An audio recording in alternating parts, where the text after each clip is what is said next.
homework at makinig sa leksyon. Kaya nag-aral ng mabuti para sa aking future life, at lalong-lalo na para sa aking future wife. At kapag break time, lagi tayong magkasabay.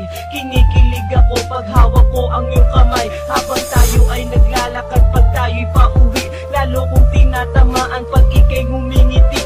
Ang lahat ng bighati, ikaw ang nagtatanggal. Dahil sa iyo kaya pasado sa periodical. Buhay ko ay nag-iba, binigyan mo ng sigla. Tumaas na din ang grades ko sa matematika.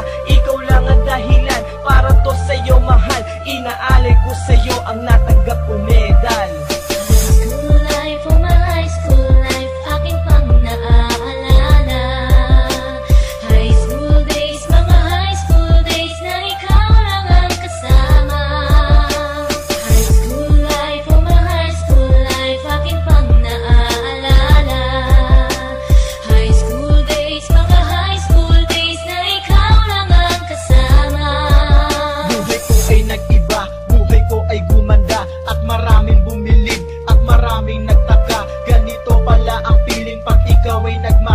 Araw-araw at gabi-gabi akong nagdarasal na sana'y ikaw na nga ang inilaan sa akin. Makasama ko sa buhay para aking mahalin. Nang ako yung sagutin, muntikan na akong madrop, pero dahil sa iyo, naabot ko pa ang ulap. Ngunit ang kapalit, bakit ka bigla nagbago? Lagi kang tulala at parang lagi kang kabado. Hindi ka pumapasok, saan ka nagpupunta? Bumababa na mga grado mo, ano ba ang problema? Nakausapin ka, bigla ka napaiyak. Mabigat ang iyong dala-dala at yan ang natiyak. Nang ikaw ay tinanong, hindi mo ko sinagot. Tumakbo ka pa, alis na para bang ikay takot. Bakit?